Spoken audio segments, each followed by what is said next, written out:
Olá, graça e paz, eu sou o irmão Paulinho, venho hoje trazer um ensino para você que está nos acompanhando aí da Escola Bíblica da nossa igreja, Escola Bíblica Dominical, e hoje nós vamos continuar falando dos profetas menores, né? Já tivemos há 3 semanas atrás o irmão Daniel falando sobre o profeta Oséias, depois o irmão Renato falou sobre Joel. Na última semana o irmão Anderson falou sobre o profeta Amós e hoje eu venho falar do 4º profeta dos 12 profetas menores, que é o profeta Obadias. Eu peço que você, se puder, aonde você estiver, feche os seus olhos, abra o seu coração, nós vamos fazer uma oração inicial e Deus certamente falará conosco, nos abençoará. Amém? Senhor, em nome de Jesus, eu venho junto com esses meus irmãos que estão me acompanhando agora em Tua presença, apresentar a Ti, Senhor, as nossas vidas. Te louvamos, Te agradecemos pela Sua misericórdia, pela Sua graça, pelo Seu amor, e pedimos, fale conosco, abra o nosso entendimento, ajuda-nos, Deus, a conhecer um pouco mais da Tua palavra nessa hora. Que essa aula seja, meu Deus, proveitosa, que fique gravada em nossos corações e que o ensinamento que o Senhor nos dará possa ser de grande valia para os nossos dias daqui para frente, Senhor. Abençoa-nos, é o que eu te peço de todo o coração, em nome de Jesus. Amém. Amém? Eu convido a você, se você puder, se você tiver a Bíblia contigo aí, que você abra então no livro do profeta Obadias. O livro do profeta Obadias é o menor livro do Antigo Testamento, né? Ele tem apenas 21 versículos e ele foi escrito, como o primeiro versículo já nos mostra, pelo próprio profeta Obadias, né? Há uma controvérsia aí na data, a data onde ele foi escrito. Alguns dizem que foi no século 9 a.C., por volta do ano 840, outros dizem que foi no século 6, por volta do ano 536, mas enfim, há essa divergência aí. Eu vou ler algumas coisas aqui, aqui no meu rascunho, e nós vamos comentando, vamos explicando em nome de Jesus. Então, o livro foi escrito pelo próprio profeta Obadias. Se você tiver a Bíblia com você aí, no primeiro versículo ele diz: visão de Obadias, assim diz o Senhor Deus a respeito de Edom.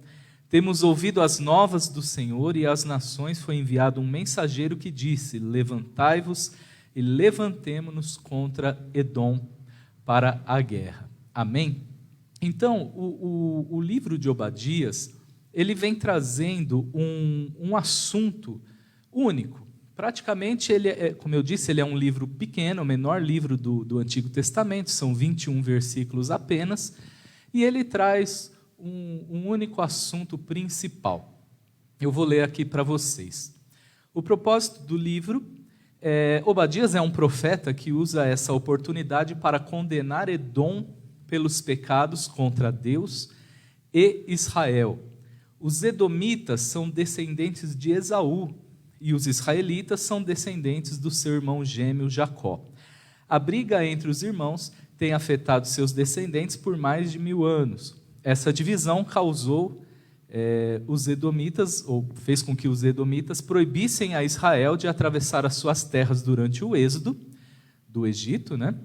E os pecados de orgulho por parte de Edom exigem agora uma forte palavra de julgamento do Senhor. Então, essa briga é uma briga antiga, né? Nós conhecemos a história de Esaú e Jacó, você já deve ter lido. Se você já tem algum tempo no Evangelho, certamente você já leu ou já ouviu uma mensagem sobre essa questão dessa briga entre irmãos, né? Esaú e Jacó, e isso trouxe consequências, né? Nós sabemos bem da história. Jacó e Esaú eram irmãos gêmeos. Esaú nasceu primeiro e Jacó nasceu segurando no seu pé, né? Nasceu agarrado ali a Esaú. E Jacó sempre perseguiu essa primogenitura. Jacó sempre teve esse desejo desde o ventre, então, de ser o filho mais velho, o filho primogênito, que era o herdeiro da bênção. Quando ele teve a oportunidade, vocês conhecem a história, ele ofereceu, ele criou ali uma situação onde Esaú, que era caçador, que era homem do campo, chegou com fome, esvaindo em fome, cansado, extenuado, e Jacó tinha feito ali um guisado de lentilhas, tinha preparado ali um jantar ou uma refeição maravilhosa, e ele atacou ali na fraqueza de Esaú. Ele queria comer, ele estava cansado, ele estava extenuado, então Jacó aplicou, entre aspas, aí, esse golpe e acabou tomando posse dessa primogenitura que ele tanto queria. Mais para frente, com Isaac, seu pai já idoso, já não enxergando muito bem, ele acabou enganando mais uma vez, e aí o seu pai Isaac abençoou Jacó com a bênção da primogenitura em lugar de Esaú. Essa história é muito conhecida, porém, isso trouxe algumas consequências importantes aqui. Eu vou ler aqui com você, aqui na minha Bíblia, há uma introdução desse livro bastante interessante. Eu vou ler algumas coisas e nós vamos comentando, e os irmãos que estão aqui na igreja, quiserem perguntar, interromper a qualquer momento, fiquem à vontade, tá bom? A profecia de Obadias é uma diátribe, apaixonada contra Edom, um anúncio do juízo e do castigo que haviam de cair sobre aquele povo por causa da violência com que se voltou contra o seu irmão Jacó. Contra a nação israelita. Edom, que junto com os outros povos havia primeiramente se unido a Israel em uma aliança bélica contra a Babilônia, depois, traindo o acordo quando o exército de Nabucodonosor sitiou Jerusalém, passou para o lado dos vencedores, a fim de entrar para saquear a cidade e repartir com eles terras e despojos. Eu vou ler então, aqui no livro de Obadias, os versículos 11 até o 14. Diz assim: No dia em que, estando tu presente, estranhos lhe levaram os bens, e estrangeiros lhe entraram pelas portas, e deitaram sorte sobre Jerusalém, tu mesmo era um deles. Mas tu não devias ter olhado com prazer para o dia do teu irmão, o dia da sua calamidade, nem ter te alegrado sobre os filhos de Judá no dia da sua ruína, nem ter falado de boca cheia no dia da angústia. Não devias ter entrado pela porta do meu povo no dia da sua calamidade, tu não devias ter olhado com prazer para o seu mal no dia da sua calamidade, nem ter lançado mão, dos seus bens no dia da sua calamidade. Não devias ter parado nas encruzilhadas para exterminares os que escapassem, nem ter entregue ou entregado os que lhe restassem no dia da angústia. É muito importante nós conhecermos a situação e percebemos o tom que o Senhor usa, o profeta Obadias aqui, para falar com ousadia em relação aos edomitas. Os edomitas, como eu disse no princípio, são os descendentes de Esaú. Então, nós vemos aqui que num determinado momento da história, havia até uma aliança bélica, eles haviam unido forças para o enfrentamento ao rei da Babilônia. Porém, houve aqui algo que não pode se cogitar na vida cristã. Se chama vingança. A vingança, ela não tem coerência, ela não combina com o cristianismo. Vou ler mais algumas coisas aqui. O versículo-chave deste livro, versículo 4, vou ler aqui. Se te remontares como águia e se puseres o teu ninho entre as estrelas, de lá te derribarei, diz o Senhor. O Senhor condenou a atitude dos edomitas. E esse livro, esses 21 versículos, são dedicados para que Deus possa mostrar a sua ira, para que Deus possa, então, mostrar, e hoje em dia, para nós, numa aplicação prática, o quão realmente isso é triste, é desagradável aos olhos do Senhor. a vingança não deve ser nem ao menos nomeada no meio dos cristãos. Obadias, versículo 12, diz assim, já li, mas vou ler novamente aqui. Mas tu não devias ter olhado com prazer para o dia do teu irmão, o dia da sua calamidade, nem ter se alegrado sobre os filhos de Judá no dia da sua ruína, nem ter falado de boca cheia no dia da sua angústia. Vamos fazer um resumo aqui. Nós falamos que Jacó traiu ao seu irmão, aprontou uma cilada para o seu irmão, desejando ali a primogenitura, algo que ele sempre quis desde o ventre. Mas chegou o momento da história, passado muito tempo, aonde os descendentes de Esaú, os edomitas, tiveram a oportunidade, então, de exercer a vingança sobre aquela atitude de Jacó. Claro, Jacó, ele tinha sido escolhido por Deus para ser o seguidor, né, da linhagem de Abraão, Isaac e Jacó. Ele foi um dos patriarcas.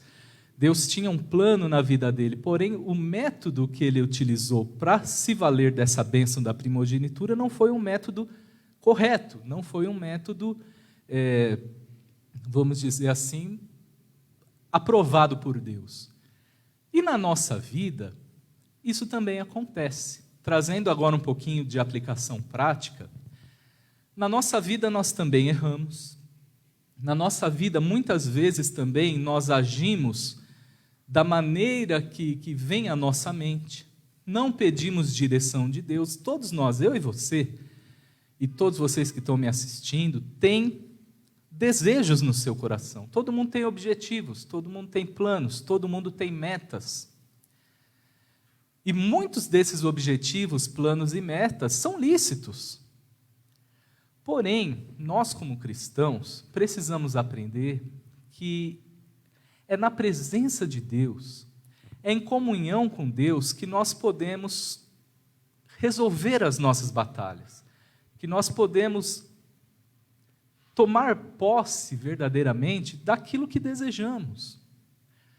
Às vezes não é no tempo que nós planejamos, às vezes não é do modo que nós desejamos.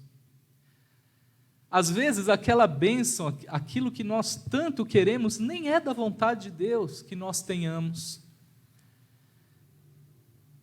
É importante nós lembrarmos algo fundamental. O Senhor é soberano. O Senhor permite situações, o Senhor permite que coisas aconteçam, às vezes, muito diferente daquilo que planejamos, para o nosso próprio crescimento. Nós, como cristãos, precisamos amadurecer, e eu sei que é difícil, é uma missão árdua, é uma coisa que, às vezes, a gente passa a vida tentando aprender, e não é fácil, não é brincadeira. Que é confiarmos tão plenamente em Deus, deixarmos Deus tão no controle da nossa vida, que por mais que tenhamos desejos, por mais que queiramos muito determinada coisa, se Deus disser não, nós sabemos assimilar. Porque muitas vezes nós somos cristãos, e isso, eu creio que todos nós já passamos por isso, às vezes nós desejamos muito algo, nós queremos muito que determinada coisa aconteça de determinada forma, e nós até entendemos que às vezes não é no nosso tempo, mas apenas cogitar que Deus pode não fazer aquilo que nós desejamos, causa no nosso coração uma certa ansiedade, uma certa aflição. E quantos não são os cristãos que uma vez que Deus não faz determinada coisa da maneira que Ele gostaria, se volta até contra Deus. E diz, Deus não me ama mais, Deus não se importa comigo. Pior ainda, quando a pessoa chega ao limite, bom, Deus não é poderoso para fazer. E às vezes isso vai nos enlaçando, vai nos sufocando. Não são poucas as pessoas que estão totalmente afastadas do caminho de Deus. Porque aprenderam o evangelho que você determina e Deus faz, que você ordena e Deus obedece. E não é assim que funcionam as coisas com Deus. Com Deus nós devemos entrar na presença dele humildemente e falar: Senhor, o próprio Jesus, o próprio Senhor fez isso quando estava prestes a ser crucificado. Ele disse: Pai, se for possível, afasta de mim esse cálice, mas todavia não seja a minha vontade que prevaleça, mas a tua. Então, nós precisamos aprender a ter essa confiança na soberania de Deus e saber que a vontade dele sempre é a melhor para nós. Por que eu estou falando tudo isso? Porque quando as coisas não saem do jeito que queremos, muitas vezes, as coisas não saem da maneira que nós planejamos, muitas vezes nós procuramos encontrar culpados.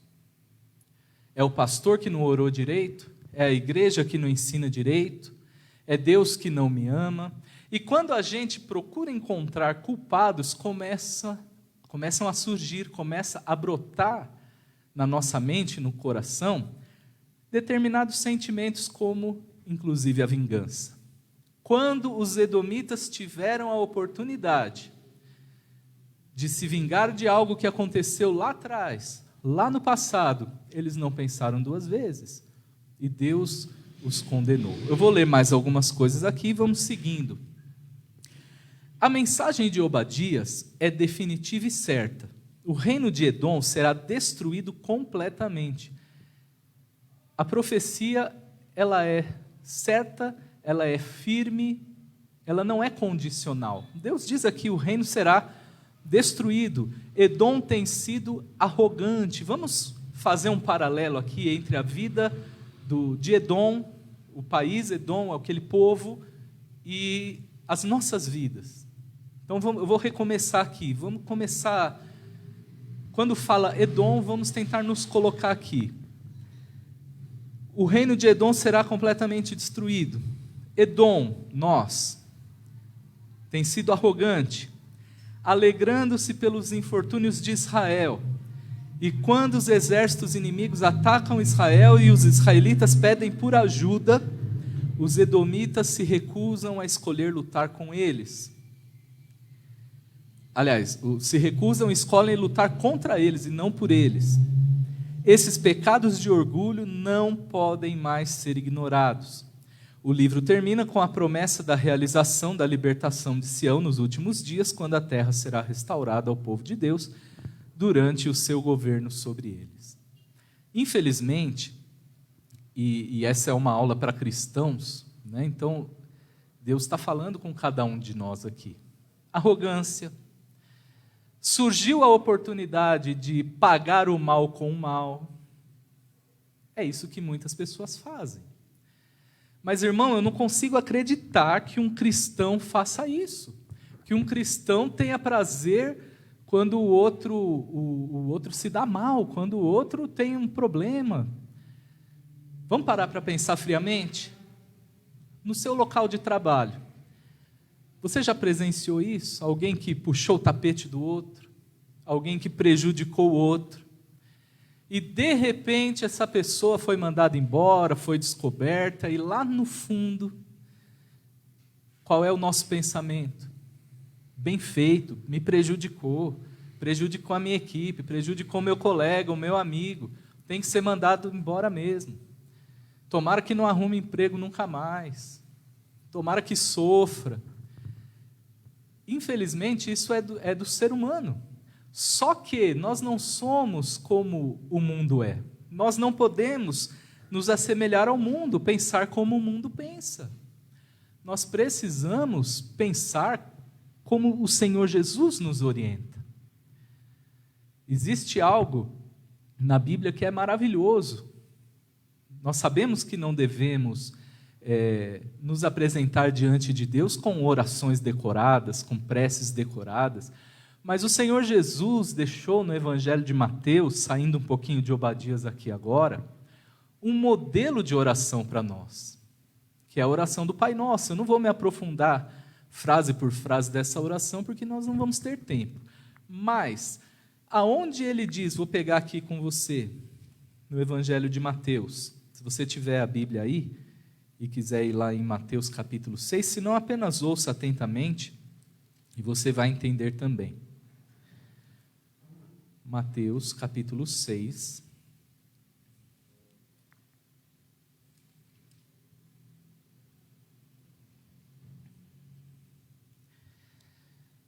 Apenas o versículo 12. Diz assim: perdoa-nos as nossas dívidas, assim como nós temos perdoado aos nossos devedores. Só isso. Não, você conhece a oração, não vou me aprofundar nela, mas eu quero que você guarde só isso. Foi exatamente isso que faltou aos edomitas quando tiveram a oportunidade de se vingar. É isso que falta a muitos de nós que nos dizemos cristãos quando nós vemos alguém se dando mal. Pois é, fez por merecer. Ultimamente temos visto, né? Nessa loucura dessa pandemia, nós temos visto quantas pessoas julgando: fulano de tal morreu porque era gay, Deus fez justiça. Fulano de tal morreu porque não quis se converter, então Deus pesou a mão. Espera aí, mas que Deus mais vingativo é esse, gente? Que faz com que a pessoa sofra propositalmente porque não creu, enfim. E nós, como cristãos, nós temos que aprender o seguinte: quando nós apontamos o dedo para alguém, quando nós fazemos esse movimento de apontar o dedo para alguém, nós temos 3 apontando para nós e 1 apontando para o céu. Como o próprio Jesus ensinou em outra situação: atire a primeira pedra aquele que não tem pecado. Mas, infelizmente, como é triste ver cristãos sempre prontos para apontar o defeito, para julgar, para falar mal, para se alegrar, inclusive, com o sofrimento de outros que não abraçam a mesma fé ou por qualquer outro motivo. Essa pessoa tem aí uma mágoa, uma raiz de amargura, uma tristeza, tem algo mal resolvido aí, e isso é terrível, é triste, porque o cristão é aquele que tem que ser parecido com Cristo, né? E Jesus disse: se alguém te acertar uma face, ofereça a outra. Se alguém te obrigar a andar 1 milha com ele, ande 2. E às vezes nós queremos ser os juízes. Os edomitas falaram: bom, lá atrás houve uma traição, na hora que a oportunidade surgir, a vingança nós faremos, e fizeram, e Deus foi muito pesado com eles. Que isso sirva de exemplo para nós hoje, que vivemos em outra época, vivemos na graça. Deus não vai vir e nos exterminar. Não. Mas vamos aproveitar que vivemos uma época de misericórdia, quando estamos debaixo da graça de Deus, para que possamos exercitar também o amor e a misericórdia. O Senhor nos diz que o principal mandamento, a lei toda se resume em 2 mandamentos. O principal é amar a Deus sobre todas as coisas. E o segundo, semelhante ao primeiro, amar ao próximo como a si mesmo. Então, irmãos, é incabível, é impossível que alguém que se diz cristão, que alguém que diz ter nascido de novo, que alguém que diz que tem o amor de Deus, se alegrar com o sofrimento alheio. Foi o que aconteceu nesse contexto. E nós precisamos aprender com isso. Vou ler mais algumas coisas aqui. O versículo 21 do livro de Obadias contém uma prefiguração de Cristo e sua igreja. Vamos lá no livro de Obadias de novo, versículo 21.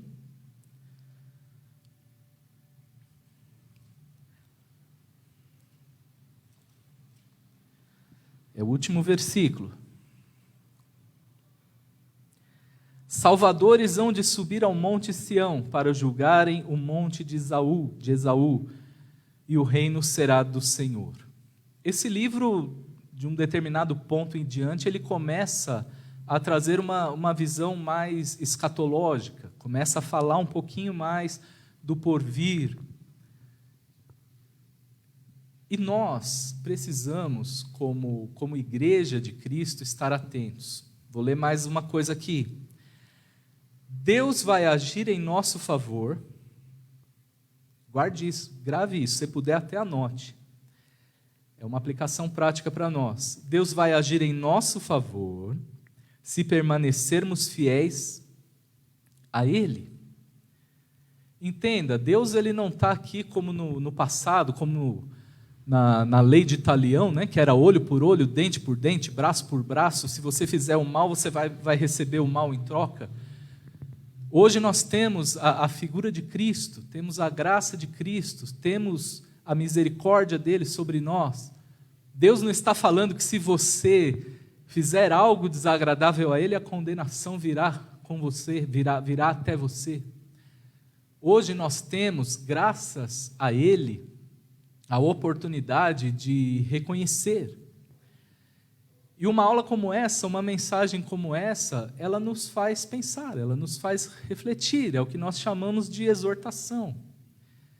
Quando Deus nos mostra o caminho errado, quando Deus nos mostra a atitude errada, e Ele nos dá uma nova chance de nos consertar, de nos acertar com Ele, de nos arrepender.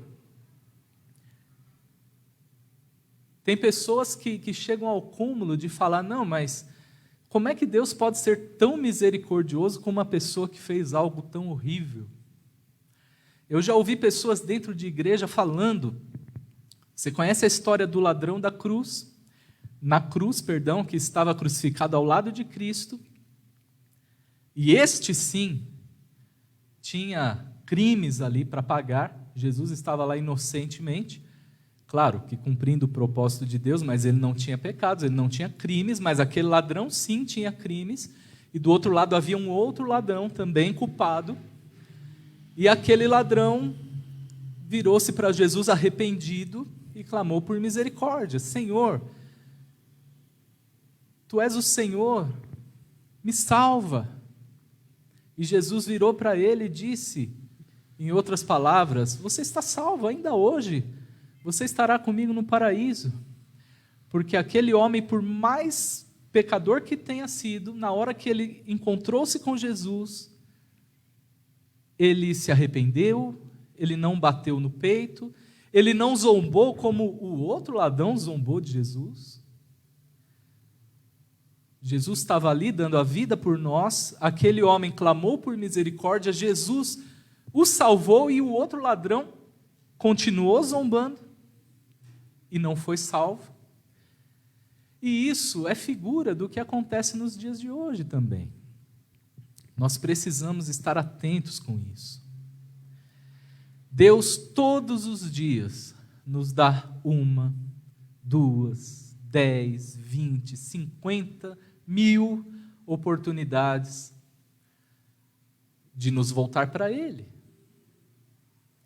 Tem pessoas que pecam, que têm tantas dificuldades, que às vezes Satanás chega ao ponto de colocar dúvidas na cabeça dele se ele é um cristão mesmo ou não. Como pode? Eu sou um cristão e eu fiz determinada coisa. Será que eu sou um cristão mesmo?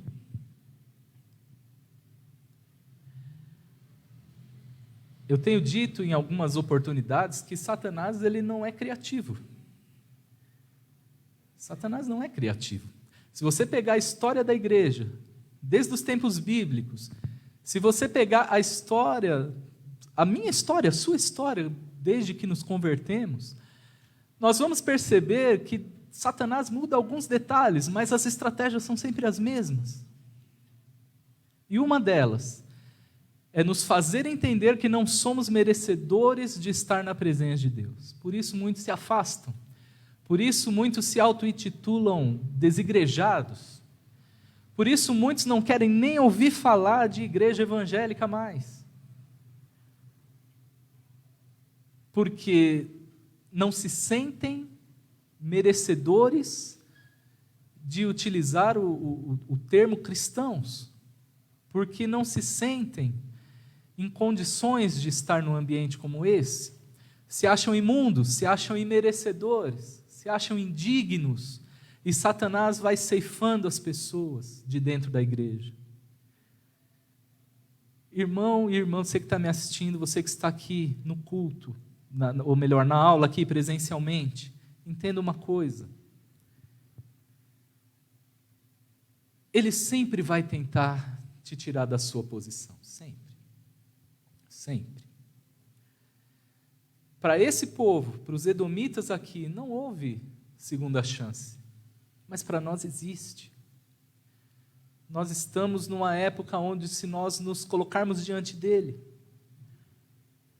se nós buscarmos a ele de todo o coração, ele me diz: buscar-me-eis e me achareis, se me buscardes de todo o vosso coração. Ele me diz: se o meu povo que se chama pelo meu nome se humilhar, orar, buscar a minha face, e mais do que isso, se converter dos seus maus caminhos, então eu ouvirei do céu, perdoarei os seus pecados, sararei a sua terra. Não deixe essa armadilha de achar que você não é merecedor, que você não é cristão, que você não pode estar num ambiente como esse, que você está perdido, te enganar. Eu tenho certeza absoluta que Deus está falando com você, está falando comigo e conosco aqui na igreja, porque esse filme se repete diversas vezes. Mas o Senhor te diz hoje: se apresente perante mim, faça como aquele ladrão na cruz. Ele estava à beira da morte, ele viu a última oportunidade de se arrepender e de adorar a Cristo ali. Ele teve um único encontro com Jesus relatado na Bíblia. Não sei se ele tinha visto ou encontrado com Jesus antes daquele momento, mas aquele momento foi derradeiro. Ele falou: ou eu me converto agora, ou eu não tenho mais chance, eu estou para morrer. O outro ladrão zombou, tirou sarro, não teve chance. Não teve, Deus não pôde abençoá-lo porque ele não quis. Mas aquele que se humilhou, Jesus o salvou. Então, trazendo de novo aqui para o contexto de Obadias e para a nossa vida, se eu e você estamos como os edomitas aqui, arrogantes, desejando vingança, desejando o mal para o outro, nos alegrando com o sofrimento do outro, mas porque não é cristão, porque não é da mesma fé, tem que sofrer. Mas, gente, onde é que está o amor nesse negócio? Deus está falando, da mesma forma que Ele nos ama e tem misericórdia de nós, nós vimos na oração do Pai Nosso aqui. Nós pedimos perdão a Ele, e a oração do Pai Nosso diz: perdoa as nossas ofensas, assim como nós também perdoamos. Não tem... É no mínimo incoerente você se apresentar diante de Deus pedindo misericórdia se o seu coração é vingativo, pedindo amor se o seu coração é cheio de ódio, pedindo paz se você é promotor de desavença na vida dos outros, pedindo bênçãos e graças se você quer ver o sofrimento do seu próximo, do seu semelhante. Não importa se o outro é cristão ou não, o amor de Deus por nós é incondicional. Nós temos que, como cristãos, que como igreja, aprender a amar o outro também, independente das características dele, não importa. Ele é de outra religião, ele professa outra fé, ele é homossexual, ele é estrangeiro, ele é gordo, magro, alto, baixo, pretinho, branquinho, loirinho, alemão, japonês, não interessa. Nós não podemos fazer acepção de pessoas. Da mesma forma que o amor dele por nós é incondicional, uma vez que nós nos colocamos diante dele, assim temos que ser. Ou nós somos cristãos ou nós não somos cristãos, temos que decidir, A palavra de Deus diz em Deuteronômio capítulo 30, que Deus coloca diante de nós dois caminhos, a bênção e a maldição. Cada um faça a sua escolha. Josué chegou, quando estava no fim da sua vida, chegou diante de Israel e falou: se vocês quiserem servir os outros deuses, se vocês quiserem servir aos deuses que habitam, dos povos que habitam essas terras, a liberdade é total. Porém, ele diz: eu e a minha casa serviremos ao Senhor. Tome uma decisão hoje. Você tem vivido de acordo com o amor de Deus? Você é misericordioso com as pessoas? Ou você também é daqueles que a pessoa está sofrendo e lá dentro bem feito, mereceu. Me prejudicou, agora vai colher. É fato, aquele que planta o mal, colhe o mal. Mas é fato também que o cristão tem que ser diferente. Se ele não for sal da terra, se ele não for luz do mundo, ele não tem relevância nesse mundo. E não tem coisa pior do que uma igreja irrelevante, do que um cristão irrelevante, de que um cristão que a presença dele num determinado ambiente não modifica nada. Ele não leva amor, ele não leva paz. Se no ambiente tem confusão, ele se mete na confusão. Se no ambiente tem bebedeira, tem carnalidade, ele vai no mesmo caminho, parece um camaleão que vai se adaptando ao ambiente. Não, irmão. Não. Os edomitas tiveram a oportunidade de pagar os israelitas com o bem e pagaram o mal com o mal. Temos que tomar cuidado. Trazendo para os dias atuais, isso é uma realidade. E é coisa que se vê, não precisa se esforçar muito para você ver isso acontecendo, dentro de igrejas e na vida do cristão lá fora. Aonde você for, seja bênção.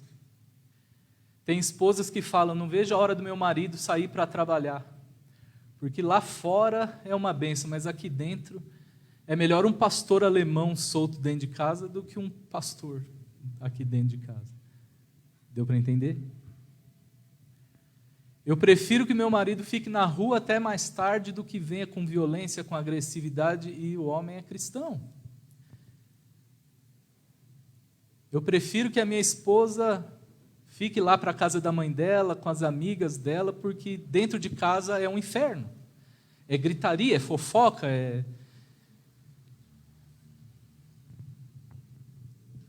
um pouquinho de fermento, ele leveda toda a massa. Vamos fazer uma autoanálise hoje. Eu convido você que está aqui na igreja, eu convido você que está assistindo aí pelo Facebook ou no YouTube, não importa a hora que você está assistindo essa aula, eu te convido a fazer uma autoanálise, uma pequena reflexão hoje. A oportunidade de pagar o mal com o mal, ela vem toda hora. Toda hora. Você não precisa se esforçar. Olha, pecado e tentação, você não precisa se esforçar, tá? Eles brotam na sua frente o tempo todo. Às vezes, dentro da igreja, você está aqui louvando a Deus, adorando a Deus, você vê uma coisa e já vem um pensamento, uma tentação ali. Isso já aconteceu comigo. Quando eu era novo convertido, eu ia na igreja só para procurar defeito. É impressionante isso. Eu procurava defeito em tudo, não porque o teclado está muito alto, não porque a irmã gritou com o filho, com a criança dentro da igreja. Então, tentação não escolhe hora e lugar. É dentro da igreja, é na rua, é no trabalho, é no trânsito, aonde for. Pecado não escolhe hora para se apresentar diante de você.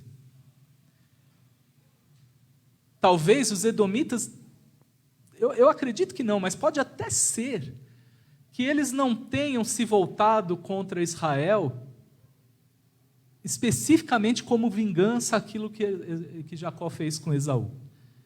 Pode ser que não tenha nem sido isso, mas inconscientemente eles tinham feito uma aliança com Israel e na hora da batalha eles traíram. E isso, irmãos, na nossa vida é um perigo. É um perigo. Cuidado com o desejo de vingança. Cuidado com a mágoa. Cuidado com a amargura. Cuidado, porque isso é igual uma raposinha, como diz lá em Cantares, que vai por baixo das vinhas destruindo tudo e a gente não percebe. Para encerrar com isso, Satanás nunca vai se apresentar diante de você, como nos filmes, com o rabo, com o chifre, com a fumaça vermelha saindo em volta dele, com cheiro de enxofre. Isso ele não vai fazer. Mas é nessas circunstâncias, possibilidade de vingança, possibilidade de um ganho ilícito, possibilidade de guardar uma mágoa, de planejar o mal contra alguém. É nessas pequenas coisas, é na fofoca. Quer ver uma coisa que acaba com a vida do cristão? É fofoca. Eu vou falar uma coisa aqui, olha, mas não espalha, hein? Ih, falou isso aí. O que é fofoca? É falar de uma terceira pessoa que não está entre a gente. Eu chamo o irmão, eu vou falar do fulano, mas não conta para ele não. Ah, já configurou. Ambiente de trabalho, isso é muito corriqueiro. Na família,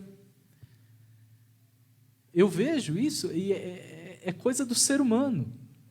O meu filho é pequenininho, ele não tem nem 5 anos completos ainda. De vez em quando minha esposa conta que ele apronta alguma coisa, mãe, não fala para o meu pai, pelo amor de Deus. Já está aprendendo a esconder as coisas nessa idade.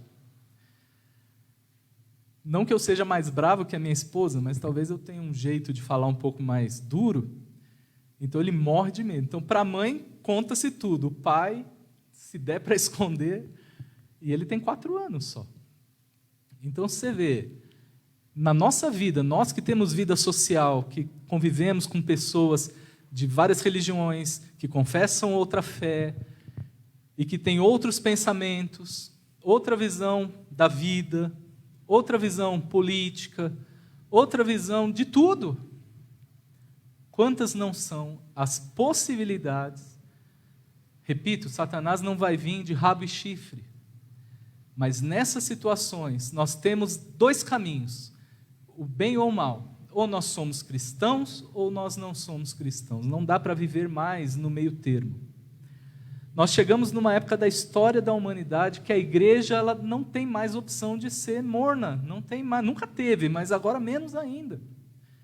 Hoje, com a internet, com rede social, a informação é muito dinâmica. Um cristão pisar na bola aqui, o mundo está sabendo lá na frente em 2 minutos.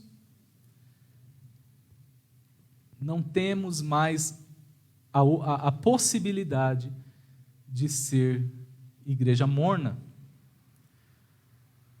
Ah, irmão, então você está cobrando perfeição de mim? Claro que não.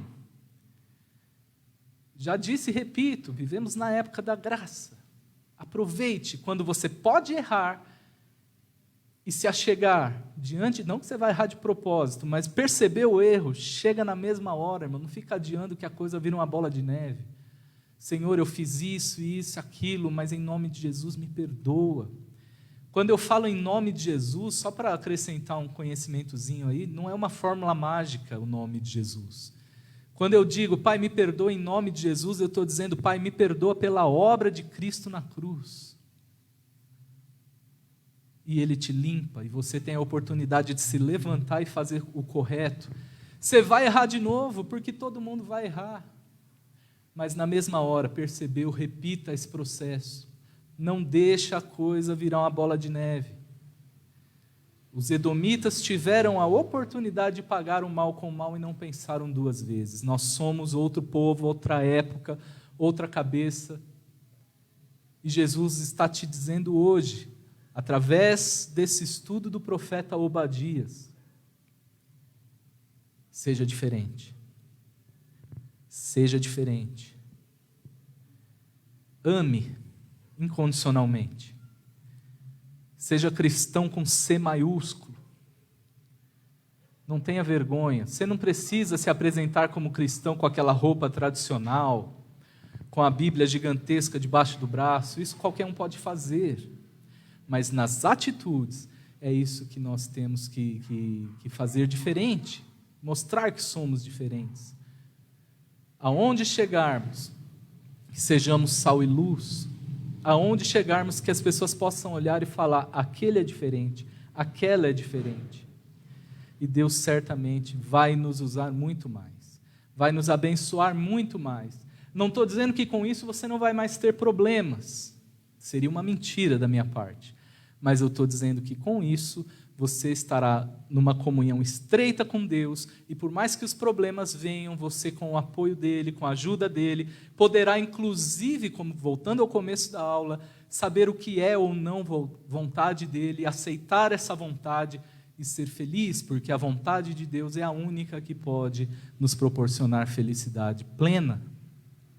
E eu tenho certeza absoluta que a minha vida e a sua vida vão mudar quando nós aprendermos a encarar as situações cotidianas de uma forma diferente. Na igreja é fácil ser crente, mas é lá fora onde nós precisamos ser sal e luz o tempo todo. Amém?